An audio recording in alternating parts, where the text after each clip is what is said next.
بسم اللہ الرحمن الرحیم اللہم صلی علی سیدنا و مولانا محمد وعلی آل سیدنا و مولانا محمد وبارک وسلم اللہم افتح علینا حکمتک وانشر علینا رحمتک یا ذا الجلال والاکرام صلی اللہ تعالی علیہ وسلم۔ آج کے سبق کے اندر ہم وضو کے نواقض بیان کریں گے، یعنی وضو کو توڑنے والی چیزوں کا بیان آج کے سبق کے اندر پیش کیا جائے گا۔ وضو کو توڑنے والی تقریباً 28 چیزیں ہم نے جمع کی ہیں جو وضو کو توڑتی ہیں، لیکن اگر اسی طرح ہم جدا جدا رکھیں گے تو ان کو یاد کرنا مشکل ہو جائے گا، لہٰذا ہم مناسبت کے طور پر 3-4 چیزوں کو یکجا جمع کرتے ہیں اور ان تمام کو 12 نمبروں کے اندر پیش کریں گے۔ یعنی آپ نے ایسے یاد رکھنا ہے کہ وضو کو توڑنے والی چیزیں وضو کے نواقض کل 12 ہیں، اور ان 12 نمبروں کے اندر ہم انشاءاللہ الرحمن وہ ساری کی ساری 28 چیزیں بیان کر دیں گے۔ پہلی چیز جو وضو کو توڑ دیتی ہے وہ بالغ کا رکوع و سجود والی نماز میں قہقہ لگا کر ہنسنا۔ ہنسنے کی 3 قسمیں ہیں، ایک ہوتا ہے قہقہ، ایک ہوتا ہے دہک اور تیسرا تبسم۔ قہقہ کہتے ہیں اتنی آواز سے ہنسنا کہ دائیں بائیں والے نمازی سن لیں، یعنی بندہ نماز میں کھڑا ہے اور اس کے دائیں بائیں جو نمازی کھڑے ہیں اتنی آواز سے ہنسے کہ وہ بھی سن لیں، اتنی آواز پیدا ہو، اس کو قہقہ کہتے ہیں۔ اس سے نماز بھی ٹوٹ جاتی ہے اور وضو بھی ٹوٹ جاتا ہے۔ دوسرا ہے دہک۔ دہک کہتے ہیں اتنی آواز سے ہنسنا کہ اتنی آواز پیدا ہو کہ خود سن سکے، دوسروں تک آواز نہ پہنچے، اس سے نماز ٹوٹ جاتی ہے، وضو نہیں ٹوٹتا۔ اور تیسرا ہے تبسم، یعنی ایسے ہنسنا کہ آواز بالکل پیدا نہ ہو، محض ہنسنے کے آثار چہرے پر آئیں، اس طرح ہنسنا، آواز بالکل پیدا نہ ہو، یہ تبسم ہے۔ اس سے نہ نماز ٹوٹتی ہے نہ وضو ٹوٹتا ہے۔ ہاں، دنیاوی خیالات سے یا اس طرح کی چیزوں سے اگر یہ تبسم کرتا ہے تو نماز کے اندر اس طرح تبسم مناسب نہیں ہے، کیونکہ نماز اس طرح دنیاوی خیالات لا کر تبسم کرنے کا مقام نہیں ہے، بلکہ اللہ تعالیٰ کی یاد کے اندر گریہ وزاری کرنے کا مقام ہے۔ ہاں، اگر اللہ تعالیٰ کے انعامات کی آیات پڑھتا ہے اور اس جگہ پہ خوشی سے اس کے چہرے پر تبسم آ جاتا ہے تو یہ خشوع و خضوع کی دلیل ہے۔ خیر، پہلی چیز جو وضو کو توڑتی ہے بالغ کا رکوع سجود والی نماز میں قہقہ لگا کر ہنسنا۔ اگر نابالغ قہقہ لگا کر ہنسے گا تو اس کی فقط نماز ٹوٹے گی، وضو نہیں ٹوٹے گا۔ وضو اس وقت ٹوٹے گا کہ بالغ قہقہ لگائے، اور جس نماز کے اندر قہقہ لگائے وہ رکوع و سجود والی نماز ہو۔ اگر جنازے کے اندر قہقہ لگا کر ہنس پڑتا ہے تو اس صورت میں فقط نماز ٹوٹے گی، وضو نہیں ٹوٹے گا۔ وضو ٹوٹنے کی یہ قاعدے ہیں کہ بالغ ہو، رکوع و سجود والی نماز ہو اور قہقہ لگا کر ہنسے۔ اگر رکوع و سجود والی نماز نہیں ہے، جنازہ کی نماز ہے، تو پھر وضو نہیں ٹوٹے گا، اور اگر ہنسنے والا بالغ نہیں ہے بلکہ نابالغ ہے تو پھر بھی وضو نہیں ٹوٹے گا۔ اور اگر قہقہ نہیں لگاتا، دہک کے ساتھ ہنستا ہے تو پھر بھی وضو نہیں ٹوٹے گا۔ وضو تب ٹوٹے گا کہ جب یہ تینوں کی تینوں شرطیں پائی جائیں۔ تو خیر، اگر بالغ رکوع سجود والی نماز کے اندر قہقہ لگا کر ہنسے گا تو نماز بھی ٹوٹ جائے گی، وضو بھی، اور اگر دہک کے ساتھ ہنسے گا تو فقط نماز ٹوٹے گی، وضو نہیں ٹوٹے گا۔ اور تبسم کے ساتھ نہ نماز ٹوٹتی ہے نہ وضو ٹوٹتا ہے۔ ہاں، دنیاوی خیالات لا کر اس وقت تبسم کرنا درست نہیں ہے۔ اللہ تعالیٰ کے انعامات والی آیتیں سن کر اگر تبسم آ گیا تو اس کے اندر حرج نہیں ہے، بلکہ یہ خشوع و خضوع کی دلیل ہے۔ اور اگر نابالغ ہنستا ہے تو چاہے دہک کے ساتھ ہنسے، چاہے تبسم دوسرا قہقہ کے ساتھ ہنسے، اس صورت میں محض نماز ٹوٹے گی، وضو نہیں ٹوٹے گا۔ پہلی چیز جو وضو کو توڑتی ہے بالغ کا رکوع سجود والی نماز میں قہقہ لگا کر ہنسنا۔ دوسری چیز سبیلین سے کسی چیز کا نکلنا، یعنی اگلی اور پچھلی شرمگاہ دونوں سے کسی چیز کا نکلنا، پیشاب، پاخانہ، کیڑا پتھری، کوئی چیز بھی نکلی تو اس سے وضو ٹوٹ جائے گا، سبیلین سے کسی چیز کا نکلنا۔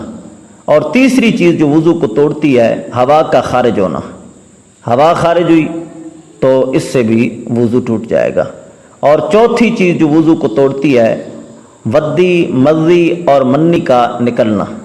ودی کہتے ہیں پیشاب کے بعد جو گاڑے قطرے آتے ہیں اس کو ودی کہتے ہیں۔ اگر کسی بندے نے پیشاب کیا اور وضو فٹافٹ کر لیا اور اس کے بعد گاڑے قطرے آ گئے تو ان گاڑے قطروں کے وجہ سے وضو ٹوٹ جائے گا، اس کو ودی کہتے ہیں۔ اور مضی کہتے ہیں کسی کو شہوت کے ساتھ دیکھنے سے جو قطرے نکل آتے ہیں، مثلا باوضو شخص تھا اور کسی کو شہوت کے ساتھ دیکھا اور پانی نکل آیا تو اس سے غسل فرض نہیں ہوگا بلکہ وضو ٹوٹے گا۔ اور منی، یہاں پر منی سے وہ منی نہیں ہے جو اچھلنے اور کودنے کے طریقے کے ساتھ ہوتی ہے جس سے غسل فرض ہوتا ہے، بلکہ یہاں پر منی سے مراد وہ منی ہے کہ اگر کوئی بھاری چیز اٹھائی کچھ قطرے نکل آئے، یا دوڑ لگائی اور کچھ قطرے نکل آئے، اس کو ودی نہیں کہہ سکتے چونکہ یہ قطرے پیشاب کے بعد نہیں نکلے، اور اس کو مضی نہیں کہتے چونکہ کسی کو شہوت کے ساتھ دیکھنے سے یہ قطرے نہیں نکلے، بلکہ اس کو منی ہی کہہ رہے ہیں، لیکن اس کے اندر غسل واجب ہونے والی شرائط نہیں پائی جا رہی، لہذا اس سے بھی وضو ٹوٹے گا۔ ودی، مضی اور منی، ان تینوں سے بھی وضو ٹوٹ جاتا ہے۔ اور پانچویں چیز ہے جسم کے کسی حصے سے خون، پیپ یا زرد پانی کا نکل کر بہہ جانا۔ پیپ نکلی، زخم سے نکل کر بہہ گئی، خون نکلا اور زخم سے دائیں بائیں بہہ گیا، زرد پانی زخم سے نکل کر دائیں بائیں بہہ گیا تو اس سے وضو ٹوٹ جائے گا۔ اگر وہ خون جسم سے ابھرا لیکن زخم کے اوپر ہی وہ اٹھ کر ڈھیری نما بن کر کھڑا ہو گیا ہے، دائیں بائیں بہا نہیں ہے، تو اس صورت میں وضو نہیں ٹوٹے گا۔ وضو تب ٹوٹے گا کہ جب زخم سے دائیں بائیں وہ چل پڑے، بہہ جائے۔ یہ تو ہے کہ ظاہری جسم سے وہ خون آیا تو پھر اس کا اندازہ لگا لیں گے کہ یہ زخم سے دائیں بائیں بہا ہے کہ نہیں، لیکن اگر منہ کے اندر سے خون آئے تو اس صورت میں وضو تب ٹوٹے گا کہ جب وہ خون تھوک پر غالب آ جائے۔ اور غلبے کو پہچاننے کا یہ طریقہ ہے کہ اگر تھوک سرخ ہو گئی ہے، میل بسرخ ہو گئی ہے، تو گویا کہ اب خون تھوک پر غالب آ گیا ہے، اب وضو ٹوٹ جائے گا۔ اگر تھوک سفید ہے ابھی یا ابھی تک وہ پیلی ہو رہی ہے تو اس صورت میں ابھی تھوک غالب ہے، اس صورت میں وضو نہیں ٹوٹے گا۔ اگر محض گنڈیریاں وغیرہ کھاتا ہے اور گنڈیریوں پر خون کا کچھ اثر دیکھا گیا لیکن تھوک جب زمین پر ڈالتا ہے تو تھوک پر خون غالب نہیں ہے، تو اس گنڈیریاں یا سیب کھانے سے جو خون لگ جاتا ہے اس پر، اس سے وضو نہیں ٹوٹے گا، چونکہ یہ خون اس مقدار کو نہیں پہنچا جس مقدار سے وضو ٹوٹتا ہے۔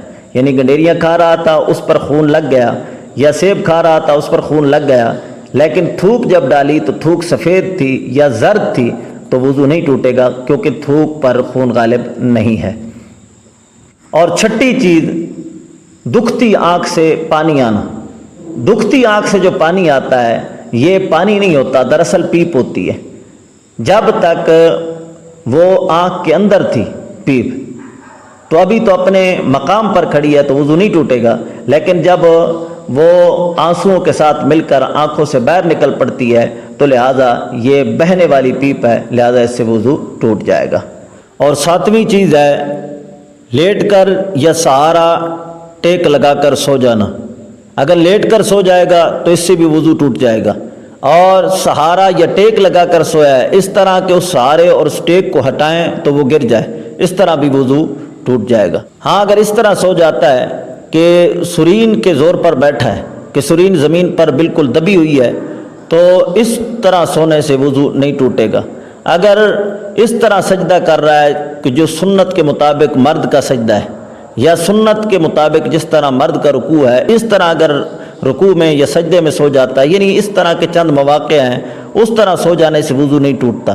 اور ضابطہ یہ ہے کہ جس طرح سونے سے سرین بالکل کھچی ہوئی ہے، ہوا وغیرہ خارج ہونے کا بالکل امکان نہیں ہے، اس صورت میں سونے سے وضو نہیں ٹوٹتا۔ جس صورت میں اندام ڈھیلے پڑ جاتے ہیں اس طرح اگر سو گیا تو محض سونے سے ہی وضو ٹوٹ جائے گا۔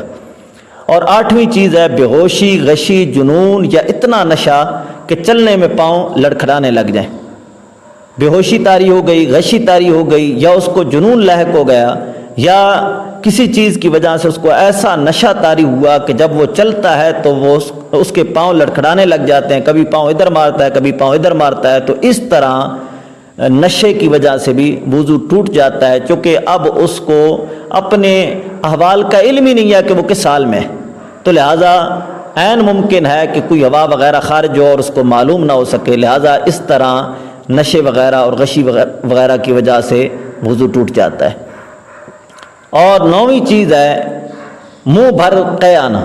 اگر کسی شخص کو منہ بھر قے آئی ہے، منہ بھر قے وہ ہوتی ہے جس کو تکلف کے بغیر روکا نہ جا سکے، اگر روکیں بھی تو سخت تکلف کے ساتھ ہی روکا جا سکے، ایسی قے کے ساتھ بھی وضو ٹوٹ جاتا ہے۔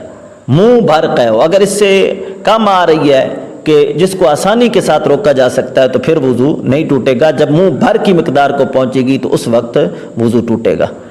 اور 10ویں چیز ہے مباشرت فاحشہ۔ مباشرت فاحشہ کہتے ہیں ننگی حالت میں دو شرمگاہوں کا ملنا، یعنی مرد عورت کے ساتھ شرمگاہ ملاتا ہے، ننگی حالت میں شرمگاہیں آپس میں ملتی ہیں، دخول وغیرہ نہیں، محض ننگی حالت میں شرمگاہیں آپس میں ملتی ہیں، تو محض شرمگاہوں کا آپس میں ملنا یعنی ظاہری طور پر ایک دوسرے کے ساتھ شرمگاہوں کا لگنا، مس ہونا، اس کے ساتھ وضو ٹوٹ جاتا ہے۔ اگر دخول ہو گیا تو اس سے غسل فرض ہوگا، وضو نہیں۔ وضو فقط اس صورت میں ٹوٹے گا کہ جب محض جسم ننگی حالت میں ٹچ ہوا ہے، شرمگاہیں ٹچ ہوئی ہیں، کسی اور حصے سے نہیں، شرمگاہیں آپس میں ٹچ ہوئی ہیں، تو لہٰذا اس صورت میں وضو ٹوٹ جائے گا، اس کو کہتے ہیں مباشرت فاحشہ۔ اور 11ویں چیز جس سے وضو ٹوٹ جاتا ہے وہ یہ ہے کہ کسی بندے نے وضو کر لیا، وضو کرنے کے بعد اس کو معلوم ہوا کہ میں نے تو استنجا نہیں کیا تھا، پاخانہ کیا تھا، پیشاب کر کے آیا ہوں، استنجا میں نے نہیں کیا تھا، اب جا کے سنت کے مطابق استنجا کرتا ہے۔ سنت کے مطابق استنجا یہ ہے کہ تھوڑا نیچے کی جانب سے زور دے کے بیٹھے، تاکہ کوئی حصہ بھی، ویسے جسم کا حصہ سکڑ جاتا ہے تو گندگی کسی جگہ سے پر لگی رہ سکتی ہے، تو شرعی حکم یہ ہے کہ نیچے کی جانب معمولی سا زور دے کر بیٹھے اور اس طرح استنجا کرے۔ اس صورت میں جسم جو ہے بالکل کھل جاتا ہے اور کوئی گندگی رہنے کا امکان نہیں رہتا۔ تو اب اگر اس طرح بیٹھ کر سنت کے مطابق استنجا کرے گا تو اب وضو ٹوٹ جائے گا۔ اور 12ویں چیز جس سے وضو ٹوٹتا ہے وہ یہ ہے کہ معذور کے لیے وقت کا ختم ہونا۔